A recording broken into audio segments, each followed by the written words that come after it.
programa de Leyes y Justicia. Tengo el gusto de que está con nosotros una maestra muy querida, la maestra Virginia Villamil. Ella tiene un tema muy bonito que tratar porque es la moderna forma de ver la educación. Ya no queremos una educación tan acartonada, porque todo ha evolucionado. Si nosotros vemos el teléfono hace 2 siglos, serán unas cajas, ¿verdad?, con una bocina y otro ahí aparatito para oír. Y vemos los celulares de ahora, pues estamos viendo cómo ha avanzado científica y técnicamente la humanidad, ¿no? Si nosotros vemos de los del siglo también antepasado, con sus ruedas de madera, los caballos, etcétera, y vemos un carro de ahorita, también vemos cómo avanza. Y si vemos un salón de hace 2 siglos y un salón de ahorita, es igual. Las bancas, el pizarrón, y se ha convertido pues en una clase monótona.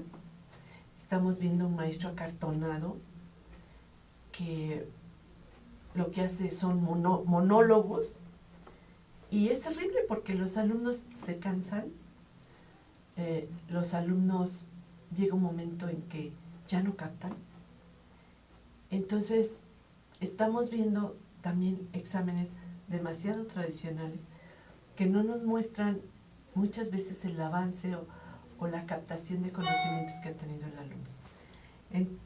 Y bueno, la maestra, yo la quiero y la admiro mucho porque está introduciendo en sus clases, está introduciendo los nuevos métodos de enseñanza.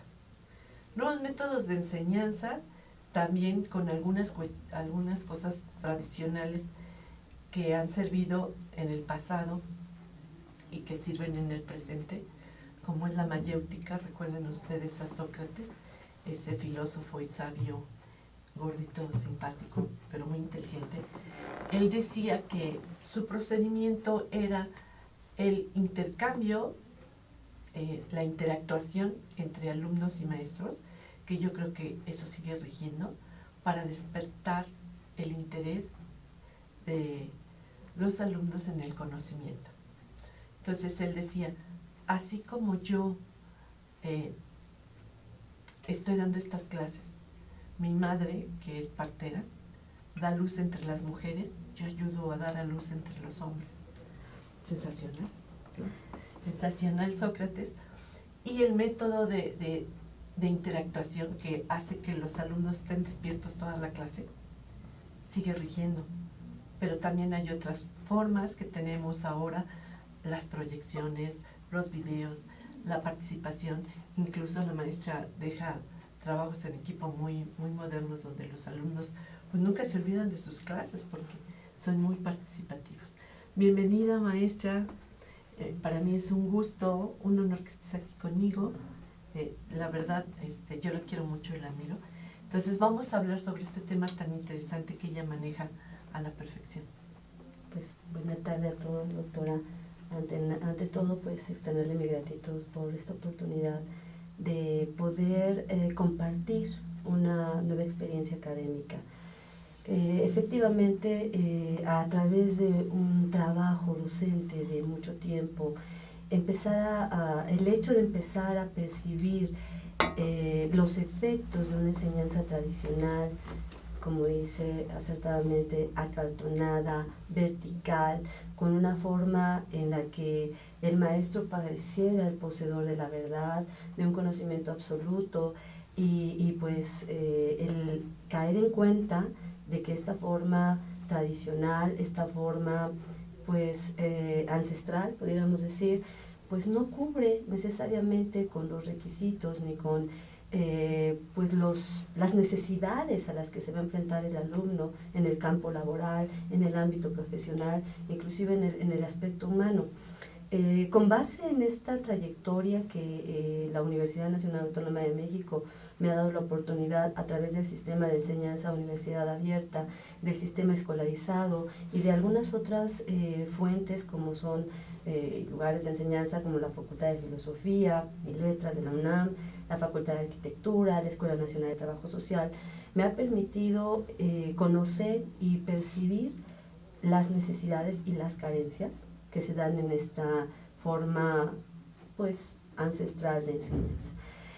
A partir de los comentarios, primero en mi experiencia personal como alumna de la asignatura de Sistemas Jurídicos, que el siglo pasado se impartía en el sistema de posgrado, en el nivel de posgrado, y que actualmente se ha llevado al nivel de licenciatura.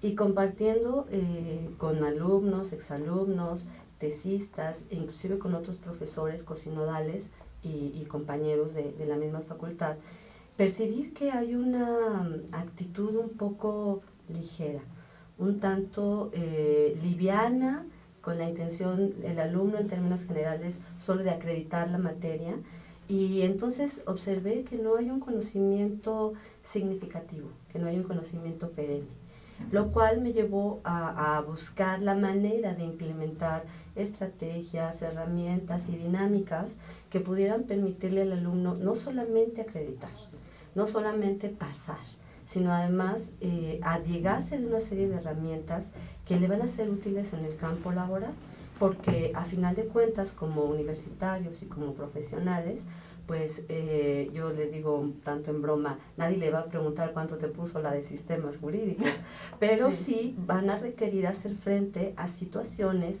propias de un conocimiento que les va a resultar útil. Con base en esta situación y también fundamentándome en la libertad de cátedra que nos da la Universidad Nacional, empecé a interactuar con ellos, a reconocer primero la diferencia entre la enseñanza y la educación, porque pareciera que hay una confusión en cuanto a la propia definición, y la verdad es que se nos educa en casa, la educación es de casa, y nosotros pues somos parte de un proceso de instrucción. Y entonces empecé a ver que había una confusión, que el concepto y que el proceso de enseñanza-aprendizaje, que digamos es la consecuencia o el efecto sustancial de la labor docente y al cual se apega la universidad, pues que no era como que lo mejor. Entonces empecé a analizar primero los sujetos que intervienen en este proceso de enseñanza-aprendizaje como un complejo, un aspecto muy, muy amplio que tiene muchísimas aristas, que es estudiado desde distintos puntos del conocimiento humano, como la psicología, la pedagogía, por supuesto, inclusive aspectos de la propia tecnología. Hoy encontramos, como acertadamente menciona la doctora, pues blogs, páginas educativas, en donde inclusive se mencionaba en alguna ocasión en un foro académico que el docente es una especie en extinción, lo cual sí, pues es alarmante, es preocupante, pero no es tan no es tan proceso de extinción, más bien hay un proceso que requiere una adecuación. Sí, porque imagínate, yo confieso aquí ante las cámaras que yo fui pues un ratón de biblioteca, ¿no? Una ratoncita de biblioteca, porque para preparar los exámenes, para participar en las clases, pues yo me metía a la biblioteca, donde hay obviamente muchísimos libros, y me tardaba las horas en buscar, ¿verdad? En buscar y desarrollar los temas y demás. Y ahora, pues nada más te metes a un buscador, Google, Firefox, Bing, cualquiera de esos, pones lo que estás buscando y te sale ya toda la respuesta en segundos. Y en cambio, nosotros nos tardábamos horas. Entonces, tienes razón, esto ha estado evolucionando de una manera tan rápida que ni cuenta nos hemos dado. Y en un abrir y cerrar de ojos, pues ya estamos a kilómetros de distancia en la educación tradicional. Sí, bueno, efectivamente, no solamente es el docente, por eso hablaba de los sujetos. Primero, el docente, que bueno, a final de cuentas somos los responsables, porque pareciera como que en esa enseñanza tradicional, yo también soy del siglo pasado y con una formación del siglo antepasado, porque evidentemente se da todo un proceso para una adaptación a las condicionantes sociales, personales, etcétera. Y entonces, pues sí, la educación tradicional, con ese Magister Dixis también, yo creo que la mayor parte de nosotros fuimos, pues, formados de esa manera, ¿no? Con una educación tradicionalista, no teníamos los medios, los recursos, sí, ¿no? Evidentemente ni pensar que iba a haber un contrato informático o que podíamos aparecer instantáneamente en cualquier parte del mundo, o sea, eso era impensable. Y sin embargo, el día de hoy, efectivamente, nosotros ya nos enfrentamos a una situación, a una realidad, a una condicionante que nos exige estar al día, que nos exige actualizarnos, que nos exige, pues, ¿por qué no decirlo?, ser parte. De hecho, es uno de los principios por los que yo rijo mi proceso educativo, en el concientizar al alumno de que somos parte y que tan responsable es él como responsable soy yo, que tanta capacidad tienen ellos como nosotros y que a final de cuentas esto es un equipo.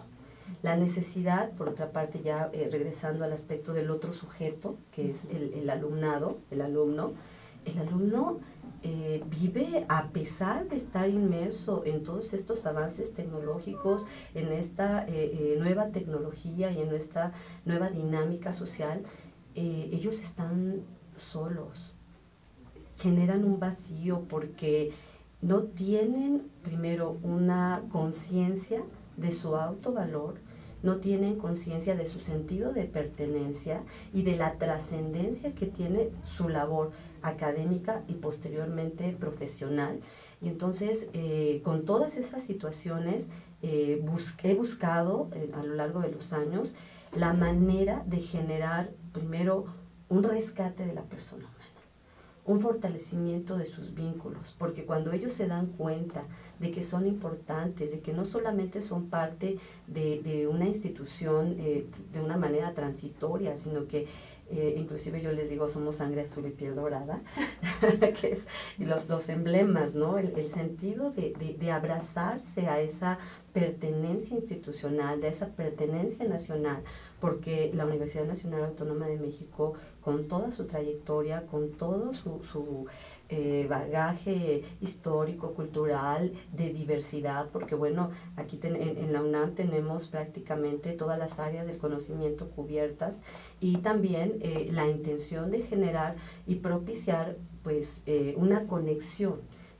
Otro de los puntos que yo manejo es, a raíz de esta trayectoria de formación en varias áreas del conocimiento con varios gremios, pues el fomentar una formación inter, trans y multidisciplinaria, que permita al alumno darse cuenta de que él no necesita solamente conocer derecho, necesita también allegarse de otras áreas del conocimiento. Nosotros vemos que por ejemplo, pareciera como que las matemáticas no están vinculadas con el derecho, claro que lo están. Pareciera que la medicina o la psicología, y en realidad no es así. Hay una interacción tanto de nosotros, del ámbito jurídico, hacia las otras disciplinas, hacia otras áreas del conocimiento, como de esas áreas del conocimiento también a pues el ámbito jurídico, porque el hombre está inmerso en el derecho desde antes de nacer hasta después de muerto. Entonces, pues... Y tenemos una relación con todas pues las ciencias, todas las ciencias.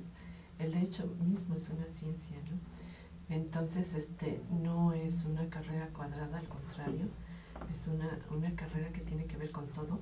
Nosotros tenemos como un abanico, y recordemos que derecho pues es una carrera madre de economía, de sociología, de ciencias políticas, de ciencias sociales. O sea, es una carrera madre porque ha dado vida a otras carreras pues muy importantes, ¿no? Entonces, nuestros alumnos deben de ser multifacéticos, enseñarles a llevar a cabo toda esta serie de disciplinas que tienen que ver pues con el hombre mismo, con la vida del hombre mismo, ¿no? Entonces a mí cuando escuché exponer esta disertación sobre la educación moderna, me encantó, la verdad, y sí me gustaría que nos hablaras de lo que hacen tus alumnos, que, pues, y de la forma en que tú les das esa inyección de vida a tus clases. Los alumnos quedan así con un conocimiento perenne que les perdura toda la vida. Vamos a un corte y regresamos. Muchas gracias. Nacionales. Entrena ejecutivos vendedores y empleados de 62 empresas multinacionales.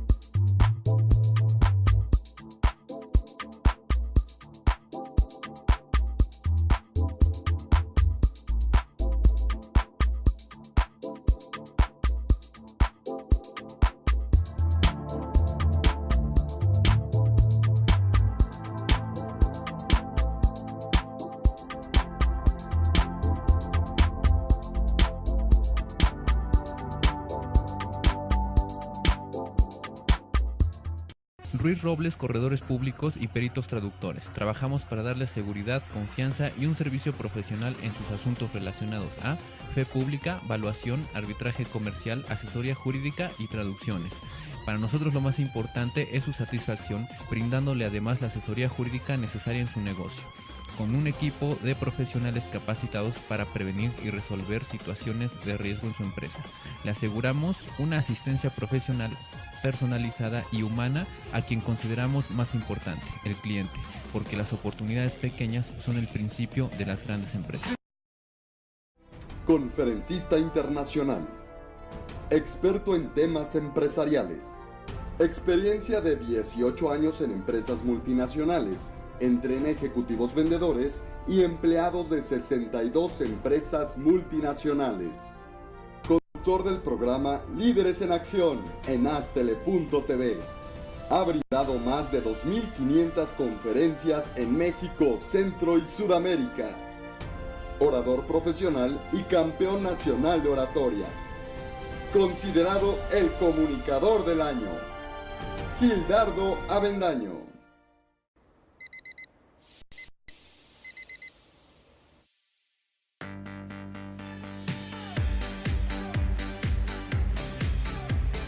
Cuando la vida te pone a sudar, hidrata la vida.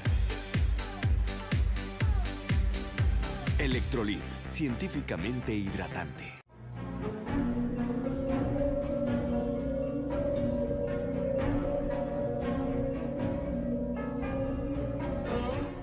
Rosso Fragola. Arte en fresa que seduce tus sentidos.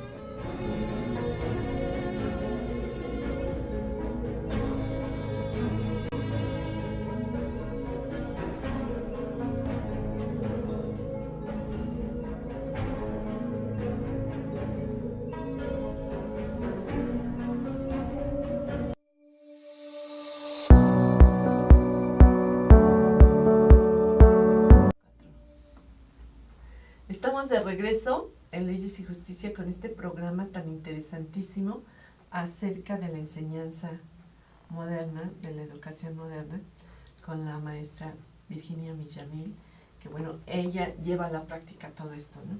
Sí me gustaría que nos explicaras cuál es tu trabajo con el grupo, cómo le haces para que ellos se interesen en las clases, para que asimilen los conocimientos que les estás dando.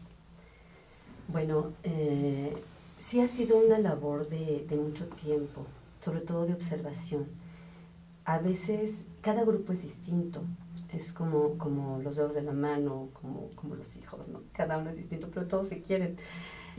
Y ha sido un trabajo de mucho tiempo, primero de observación, y primero busco la manera de que ellos se identifiquen.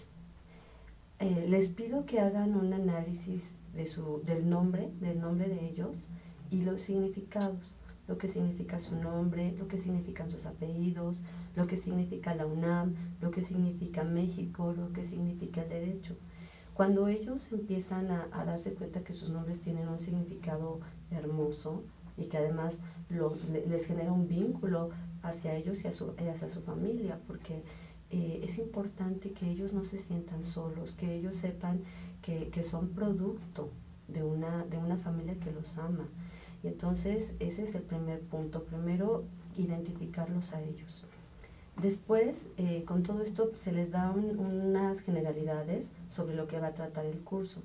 En concreto es la materia de sistemas jurídicos, pero también lo he aplicado en constitucional y en fiscal, que son las asignaturas que yo doy en la facultad. No, el fiscal que es tan complejo, porque tiene muchas cuestiones técnicas. El fiscal, pues se reforma cada año en materia fiscal, ¿no? Entonces yo creo que es una de las materias más delicadas que se imparten en la facultad. Sí, de hecho fiscal pues es una materia árida, es una materia compleja, es una materia que converge todo el conocimiento jurídico, porque vamos a echar mano desde la teoría del Estado, el derecho constitucional, el administrativo, el civil, el mercantil, la seguridad social, o sea, sí, es una materia difícil, pero a final de cuentas, decía la doctora Arnaiz, el alma y el cerebro no tienen sexo, y en las materias ocurre lo mismo, el conocimiento y el proceso y las dinámicas y las técnicas pedagógicas pueden ser empleadas en cualquier asignatura. Y entonces primero les platico a grandes rasgos de qué se va a tratar, los conceptos fundamentales, sistema jurídico, familia jurídica, tradición jurídica, derecho comparado, y les doy unas generalidades sobre las diferentes familias o sistemas. Y entonces les propongo que ellos elijan a qué familia quieren pertenecer. Y entonces ya empezamos a hablar. O sea, ¿cómo las familias que...? Hay sistemas o familias jurídicas. Okay. Y entonces empezamos primero con la familia neorromanista, después hacemos una inclusión de el common law. El common law lo dividimos en el common law inglés, en el common law norteamericano, en la Commonwealth. Después pasamos a los socialistas, a los religiosos, a los sistemas religiosos, a los sistemas mixtos. Y como una aportación que ha propiciado la doctora Consuelo Sirven, pues hemos incluido desde hace muchos años a los sistemas atípicos, aunque no están en el programa, pero hacemos el acuerdo con el grupo. Les digo, miren, esto no está en el programa, pero es cultura jurídica. Y ellos son muy lindos, muy nobles y lo aceptan. Entonces, bueno, a ti te tocan recién llegados de la prepa, ¿no? Sí, entonces están más chavitos. Sí. Yo ya en el 7º semestre ya están más maduritos, ya están más para salir. Sí, es una experiencia fabulosa. De hecho, también lo he hecho en Nacional Preparatoria, porque también tengo ese interés desde la raíz, no esperarnos hasta la licenciatura, sino también la Escuela Nacional Preparatoria es una oportunidad fabulosa, porque ellos ya van más claros sobre la elección de una carrera. No es lo mismo llegar a una carrera porque pues mi tío o el abuelo o el novio o lo que sea, la naturaleza jurídica que sea, el vínculo. Porque sí hay una influencia, ¿no? Claro. Yo creo que hay una influencia en la vida que te orilla a tomar determinada carrera. Yo me acuerdo que yo tenía un maestro en la secundaria, que era un maestro de civismo, que antes se daba Hermosa, y él era abogado. Entonces, nos enseñaba tan bonito que yo dije, no, yo quiero ser abogado, me gusta muchísimo, ¿no? Por este maestro que tuve, tan noble, tan bueno, tan humano, de estos maestros antiguos, sensacionales, ¿no? Entonces, como tú dices, pues en la prepa, sí, recibes como una suma de influencias que hubo a tu alrededor, ¿no? Y es cuando te orillas hacia una carrera, hacia otra, ¿no? Sí, Y sin duda el docente no solamente es un profesor, es una guía. Es una guía, sí, y además, yo creo que tú también vivimos una educación tradicional, rigorista, muy conservadora, pero también era la época de que la letra con sangre entra, ¿no? Mi mamá pues fue maestra rural, de las que iban en caballo, ahora sí que en caballo, en calandria, en burro, lo que se pudiera, a dar clases a los pueblos más lejanos de las ciudades. Y ella me acuerdo que me contaba que llevaba una varita. Si se distraía el alumno, le daba con la varita, ¿no? Y o también aventaban el gis y los maestros muy agresivos, hasta el borrador, ¿no? Entonces, uno llegaba a la escuela y yo me acuerdo que un maestro de 6º año tenía una tabla gruesa y de un lado le puso a Manzalocos en la primaria y del otro lado a Manzalocas. Y entonces, si se salía un momentito, le encargaba a alguien: me apuntas los nombres de quien se pare en su lugar. Y apuntaban, yo no me tocó. Y la tabla, agarraba la tabla y te pegaban las manos, imagínate. Y entonces yo llegué y me quejé con mi mamá, y para mi sorpresa me dijo: hizo muy bien el maestro. Ya no puede ser. O sea, yo me sentí, como tú dices, tan sola. No. Dije, pero ¿cómo pueden los adultos pensar que esto es correcto? No por eso voy a aprender más. Sí, de hecho, sí, esa mentalidad de la letra con sangre entra es totalmente, pues para nosotros es impactante, pero efectivamente hay un contexto pues histórico, cultural, parte de una generación que pues era el mecanismo. Yo ahora he escuchado alguna vez la frase esta de: en lugar de nacidos para perder, somos nacidos para aprender. Y cuando nosotros fomentamos en el alumno esa confianza, cuando creemos en ellos, por eso el rescate primero de la persona, el saber quiénes son, qué significa su nombre, qué significa su país, qué significa su universidad, eso es una herramienta fundamental, porque entonces ellos ya saben que son parte de. Y la frase con la que iniciamos el curso es: todos somos uno. Todos somos uno. Yo estoy de acuerdo con eso, en que todos somos uno. Bueno, a nosotros nos tocó padecerla. Yo me acuerdo que también en nuestra época se usaban ciertas frases que decías: no, pues esto está mal. La verdad, para nuestros padres decían que era bueno darle correcciones al hijo a través de golpes, ¿no? Sí. Y decían: no, es que si un hijo no salía bien en la vida, es que no le corregiste, es que no le pegaste, ¿no?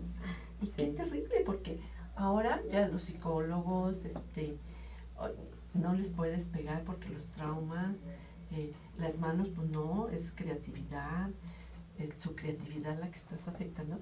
Y nosotros nos criaron con la chancla terapéutica, ¿no? Sí, es la verdad.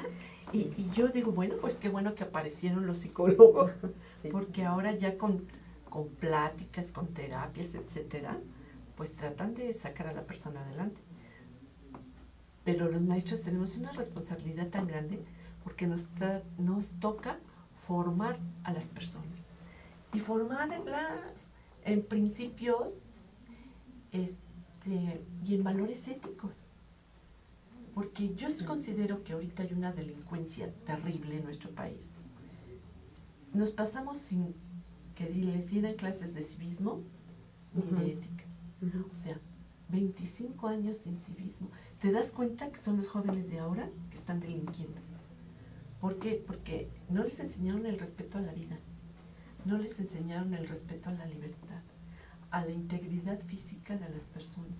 Antes ayudaba un poco la religión, ahora las personas se están alejando de las religiones.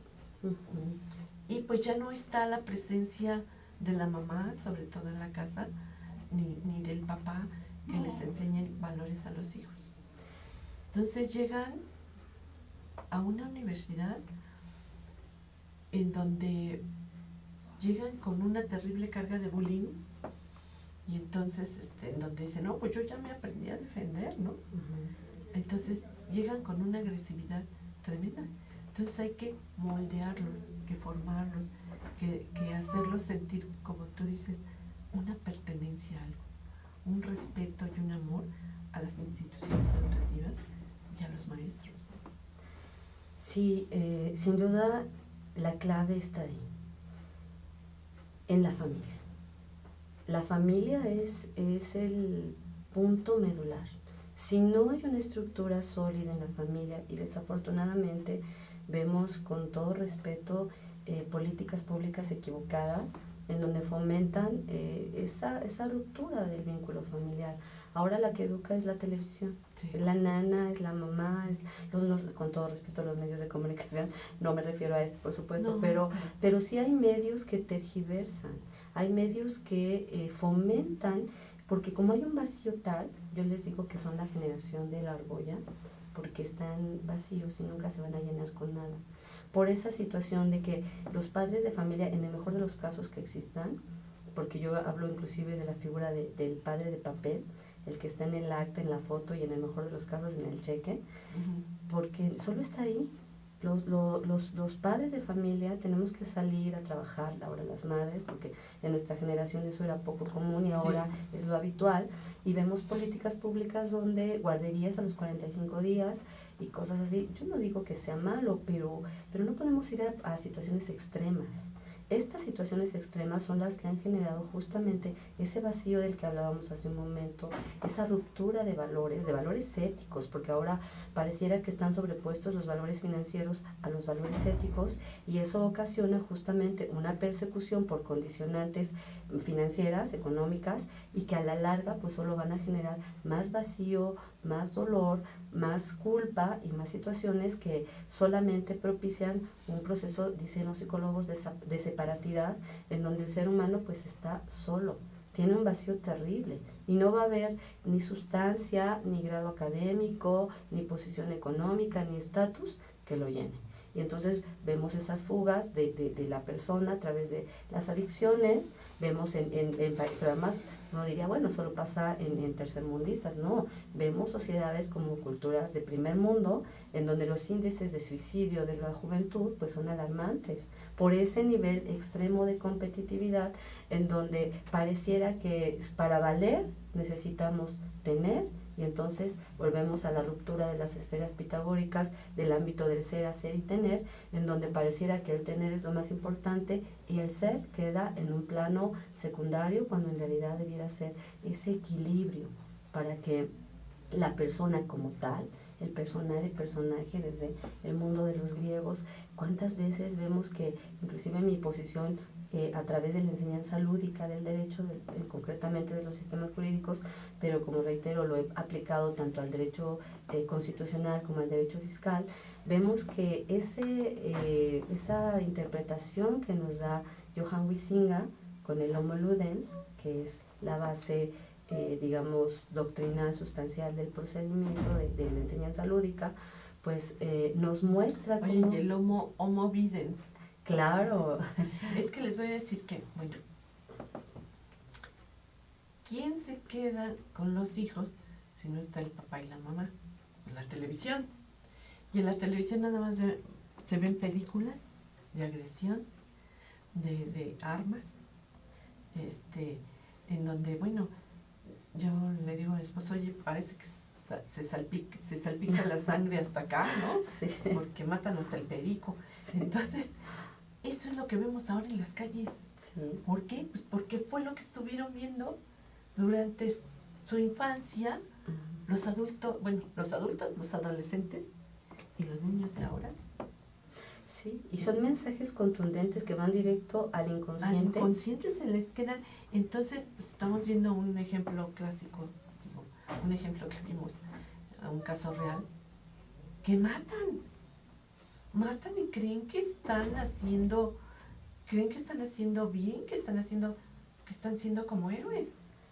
Los jóvenes han perdido, y la infancia, el sentido de distinguir entre la realidad y la ficción. Así es. Vemos casos impresionantes donde los niños con una capita de un superhéroe se arroja al vacío porque ya no sabe distinguir.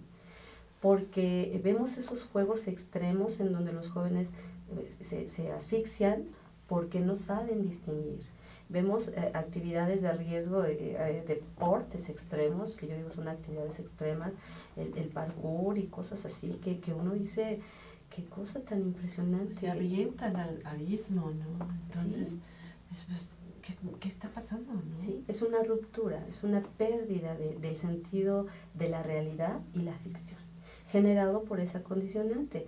Encontramos inclusive culturas y religiones en donde permiten la inclusión de un hombre que no pertenezca a esa cultura o a esa religión, pero no de la mujer, porque la madre es la que educa, porque la madre es la que enseña, es la que transmite la cultura, los valores, etcétera. Y entonces, ¿qué pasa en una sociedad en donde la madre va a dejar a su hijo en la guardería a los 45 días porque tiene que trabajar?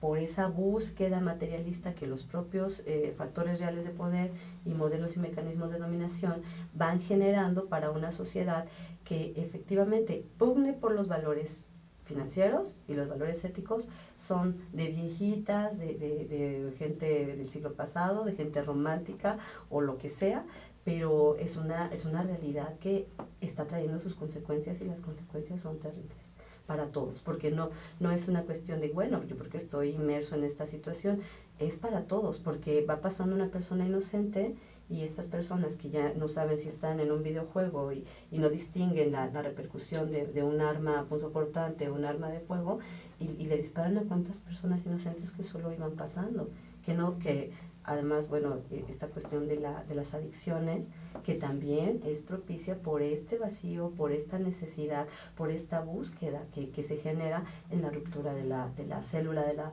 sociedad, que es la familia.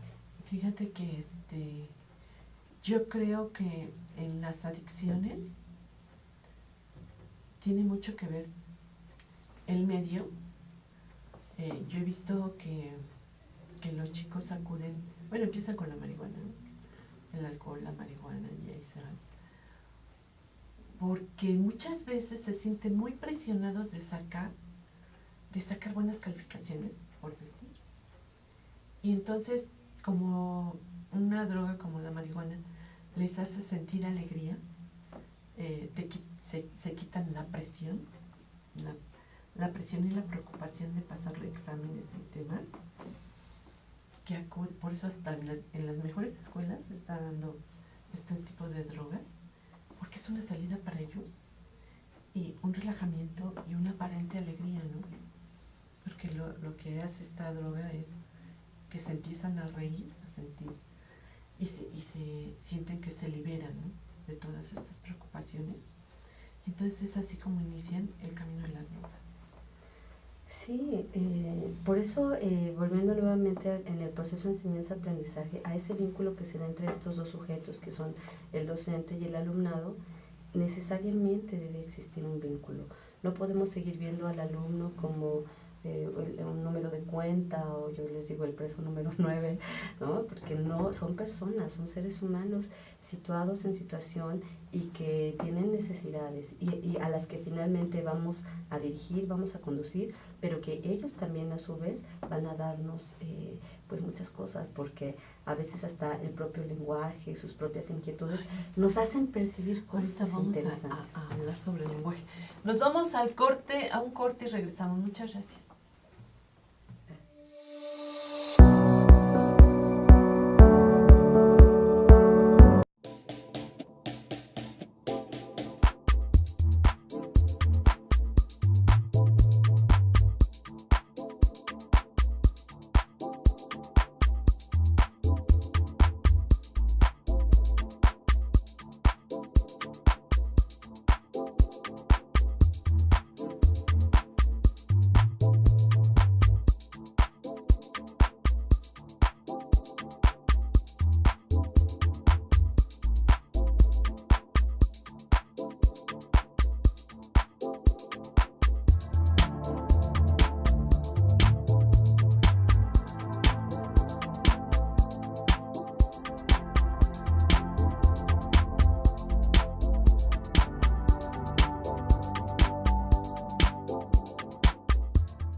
Ruiz Robles, corredores públicos y peritos traductores. Trabajamos para darles seguridad, confianza y un servicio profesional en sus asuntos relacionados a fe pública, valuación, arbitraje comercial, asesoría jurídica y traducciones. Para nosotros lo más importante es su satisfacción, brindándole además la asesoría jurídica necesaria en su negocio, con un equipo de profesionales capacitados para prevenir y resolver situaciones de riesgo en su empresa. Le aseguramos una asistencia profesional personalizada y humana a quien consideramos más importante, el cliente, porque las oportunidades pequeñas son el principio de las grandes empresas. Segunda carrera NAM Texcoco 2016. Corre, camina o trota por la prevención del cáncer de mama. 5 y 10 kilómetros. Domingo 16 de octubre. En Body Factory Texcoco. A las 7 de la mañana. Más que una carrera, una causa.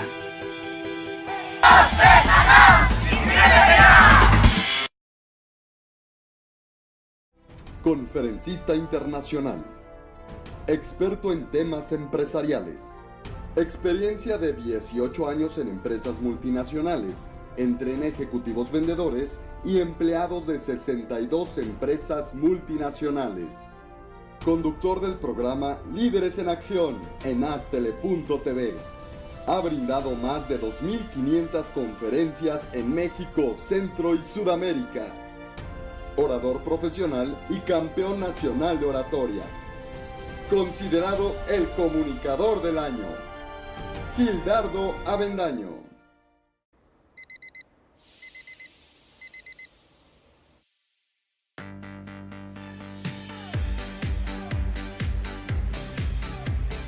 Cuando la vida te pone a sudar, hidrata la vida.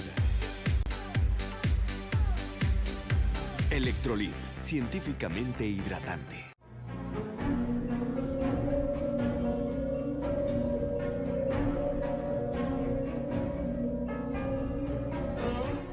Rosso Arte en fresa que seduce tus sentidos.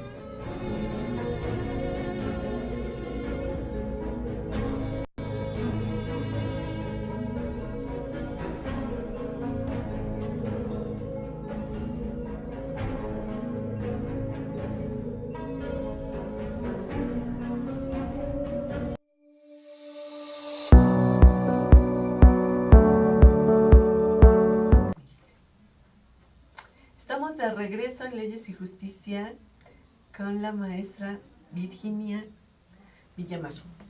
Vamos a continuar con esta plática tan interesante. Yo le estoy invitando para un futuro programa con un grupo de alumnos para que ustedes vean los sistemas que ella ha instrumentado para el mejor aprendizaje, ¿no? Porque eso es lo que está despertando en los alumnos el conocimiento a través de una serie de actividades que ella implementa para que ellos adquieran el conocimiento de una manera fácil, de una manera agradable. Bueno, yo por mi parte cuando doy clases lo primero que procuro que haya un buen ambiente entre los alumnos, que acepten al maestro como parte de ellos y que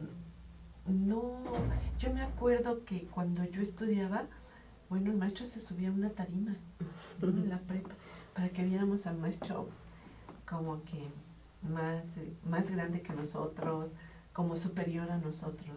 Y ahora lo que, pues, tanto la maestra Vicky, que yo le digo con mucho cariño, como yo lo que tratamos es de que el alumno nos sienta como parte de su familia, ¿no? Integradas con ellos para que se sientan tranquilos, se sientan relajados, porque hay que acompañarlos en este proceso de crecimiento para que al estar relajados todo lo que les estamos explicando de la materia se les quede en su cabeza, ¿no? Y que, como dices, pues a veces ya ni siquiera hay necesidad de hacerles el examen porque tienen la seguridad, la certeza de que están adquiriendo el conocimiento, ¿no? Sí, ese es otro de los puntos sustanciales, el generar un ambiente, una condición en el grupo. Cuando ellos eligen a qué sistema o familia jurídica van a pertenecer, yo les digo van a ser expertos. Ellos van a llevar un distintivo que ellos elaboran. Es una cosa muy bonita porque es despertar en ellos la creatividad, el compromiso, el amor a lo que están haciendo. Entonces ellos elaboran un distintivo y elaboran un cartel de su sistema o familia jurídico.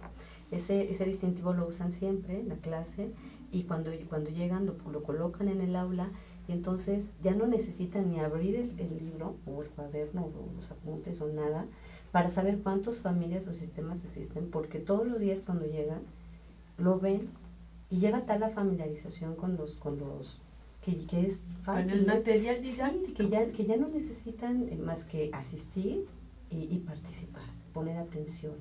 La atención, a mí me pasó algo muy interesante porque en el siglo pasado nos habían comentado que el cerebro tiene un proceso de 20 minutos de aprendizaje, pero con la implementación de estas nuevas tecnologías, ahora son 20 segundos. Y entonces, empezando a investigar y a buscar, pues hay herramientas que permiten activar la química del pensamiento, la química del cerebro, y entonces una de ellas es pues la risa. Y entonces a veces yo he tenido que implementarme hasta frases o chistes o situaciones para que ellos, cuando empieza a bajar ese proceso natural, neurológico, entonces activarlo para que vuelvan a estar presentes. Y además es muy difícil saber porque a veces ni siquiera ellos saben cuál es su vía o canal de acceso al conocimiento más óptimo. Pueden ser visuales, auditivos o kinestésicos.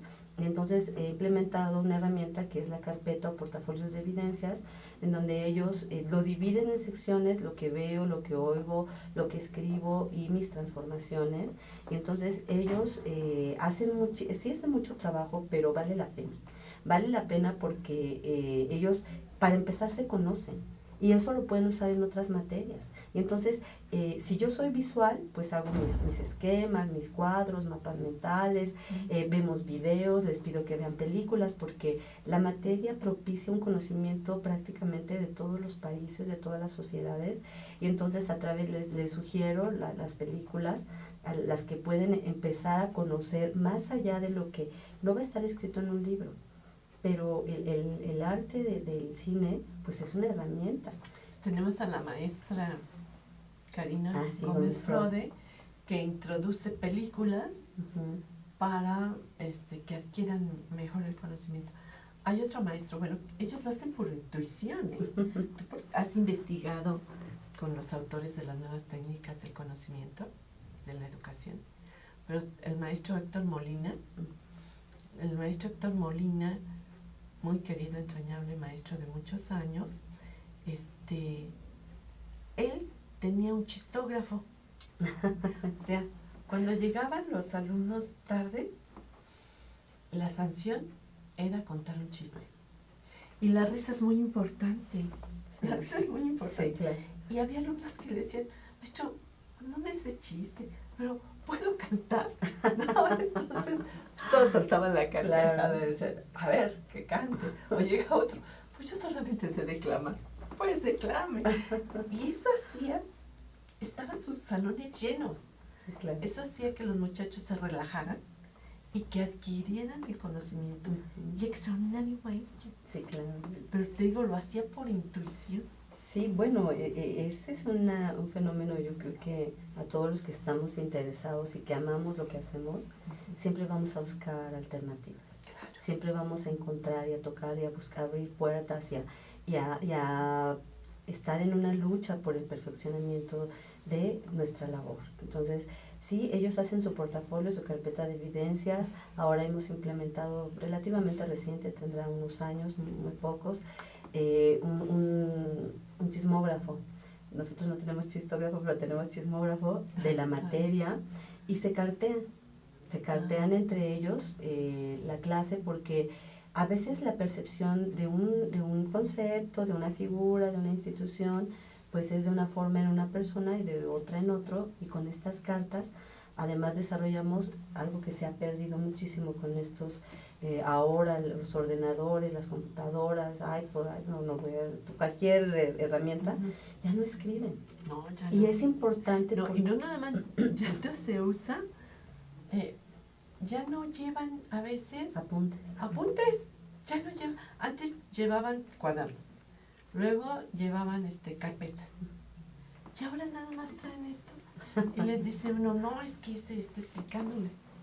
Y si escribe uno en el pizarrón y les explica, o pasan una proyección, sacan, toman una foto y la vuelven a guardar. No, pues sí, así sí, ¿no? Sí, y entonces este rescate del género epistolar, que a mí me parece fundamental para cualquier universitario, es sustancial, porque ellos desde enfrentarse, les digo yo cuando doy taller de elaboración de tesis o con mis tesistas, enfrentarse a la hoja en blanco es de miedo, porque no tienen un entrenamiento, porque no están familiarizados, porque parece una cosa absurda, pero ahora con esta autocorrección de los medios electrónicos, los acentos, la puntuación, etcétera. Entonces, este mecanismo de las cartas, del chismógrafo, del portafolios de evidencias y la parte lúdica, que es, digamos, lo más... en México yo no conozco, en derecho menos, que se maneje. Sé que en algunas partes de Sudamérica se está empezando a fomentar el desarrollo del juego como una estrategia. Y esto, bueno, al final de cuentas redunda en un beneficio para ellos, estar en un ambiente relajado, en un ambiente de diversión, en un ambiente donde ellos pueden reconocerse y a través del juego darse cuenta de que sí saben. Porque a veces dudan de lo que saben, a veces dudan de sus habilidades, y cuando están jugando es un aspecto fabuloso porque implementan reglas. Inclusive el doctor Gregorio Robles Morchón, él generó un texto sobre el derecho y los juegos que me parece muy interesante porque rescata a Huizinga en la forma como el juego interfiere en todos los aspectos de la cultura. Perdón, pero nos tenemos que ir, me están diciendo de producción, que ya se nos acabó, como la piñata, nuestro tiempo se acabó. Entonces, te invito para el próximo programa, para que la gente vea, o sea, palpablemente, que es todo lo que tú haces para que los alumnos con estas nuevas técnicas de la enseñanza adquieran los conocimientos. Pues estuvo con nosotros nuestra querida maestra, yo la quiero mucho, a Virginia Villamar, Vicky, como yo le digo, y la vuelvo a invitar para el próximo programa para que ustedes vean físicamente con los alumnos y todo el material que usan. Muchísimas gracias, nos vemos para el próximo programa. Esto fue Leyes y Justicia. Muchas gracias. Gracias a ustedes.